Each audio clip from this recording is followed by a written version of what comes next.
Hello everybody, my name is Mike MD. Thanks for tuning in. Today I'm going to be talking about what it's like to own a BMW X3 for long term. So this is my BMW X3. It's a 2007 sport model. I've owned this car since it was a year old. So let's go over some of the things, what it's like to own this thing for long term.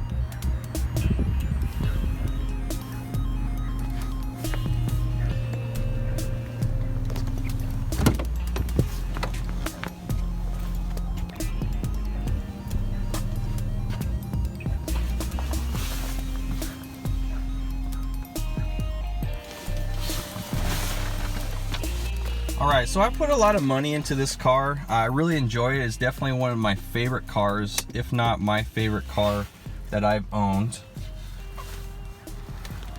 Starting with the interior, some of these buttons on this AC panel, they start wearing out. No big deal. They don't really fall out or anything like that. As far as interior goes, you can see some wear right here. I've replaced these once already. The interior really holds up really well if you get the leather version like this one. The non-leather version, they have some issues where they start splitting right here, things like that. On mine has 170,000 miles almost, and pretty much I've put most of those on. So I bought the car at really low miles. It was only a year old.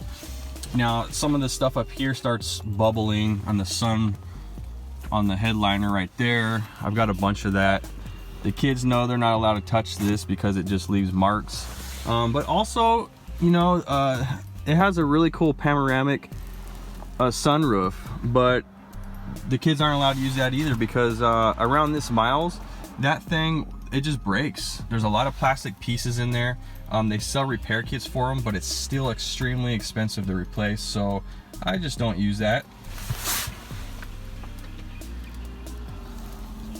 Plenty of room in here for two kids. They have booster seats in here.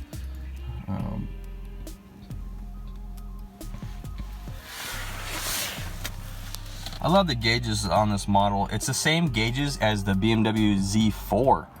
Believe it or not, those two have the same gauges. Pretty neat.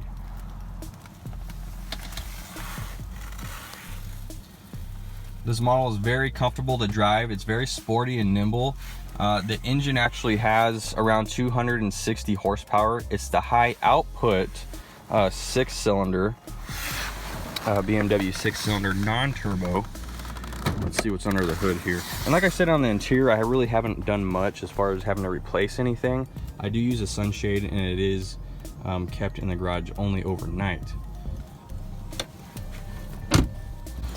Now you will see it looks very nice from the outside far away.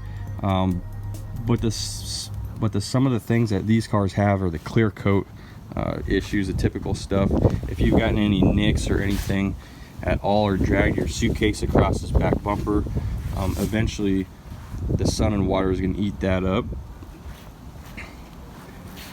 I love the wheels on this model.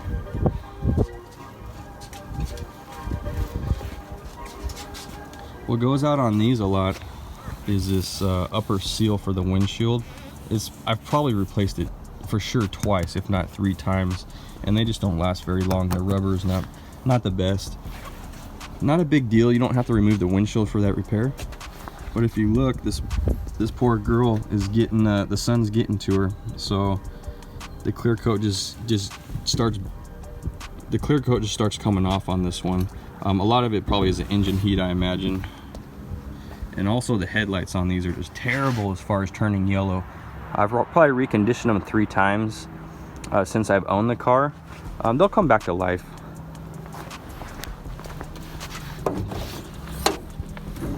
Under the hood, this is where it all happens as far as repairs go. Beautiful engine, runs really well. It's BMW's first magnesium engine block. Pretty cool.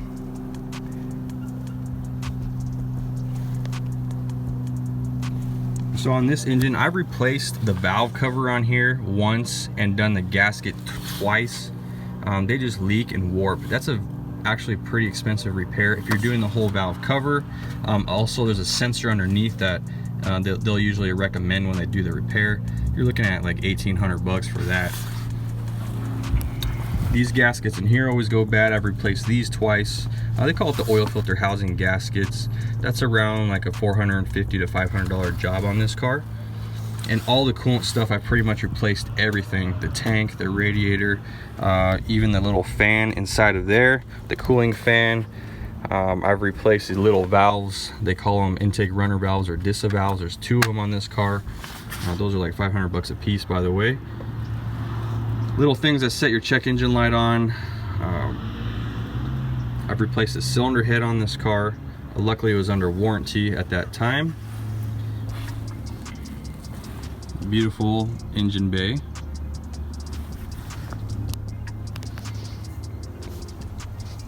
You can see this guy starting to come apart here. I had a coolant leak a couple months ago that totally blasted this thing, and when that hot steam gets on it, it just shrinks and gets all nasty. But other than that, if you keep up on the inside of the engine bay, you'll be fine. These cars are definitely known for the oil leaks. I've also replaced there's 2 little valves in here that adjust the timing of the engine timing, and they're actuated by oil pressure. They're electronic, and those go out. I've replaced those as well.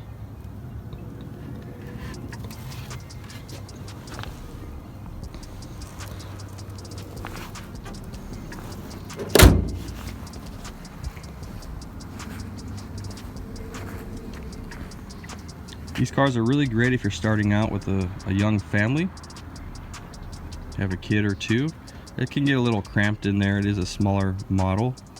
I would definitely go with a lower mileage one if you're looking at purchasing one. This one does have 170,000 miles on it. It does show. I've taken really good care of it mechanically, but recently have started to let it go, only because I'm looking to possibly get a different X3. So on this, what you're going to see around 160,000 to 170,000.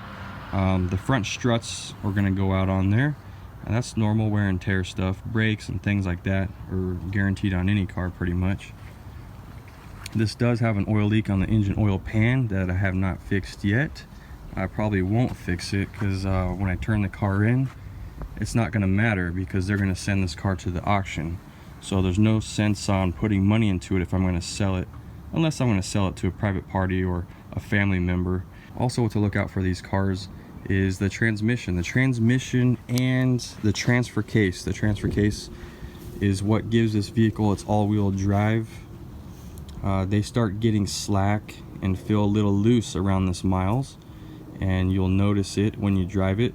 You'll feel a little sloppy in there, and that is normal for this miles and age. They are expensive to fix. A lot of stuff on this model is expensive to fix, even though it's not an X5 or a top model like a 7 Series. The reason being is because there was not a lot of these out there, and there's not a lot of aftermarket parts to buy for this car. So the parts are actually pretty expensive for this compared to, like, say, a 3 Series. Everyone, thanks for watching. Please like, subscribe, and hit the bell for notifications.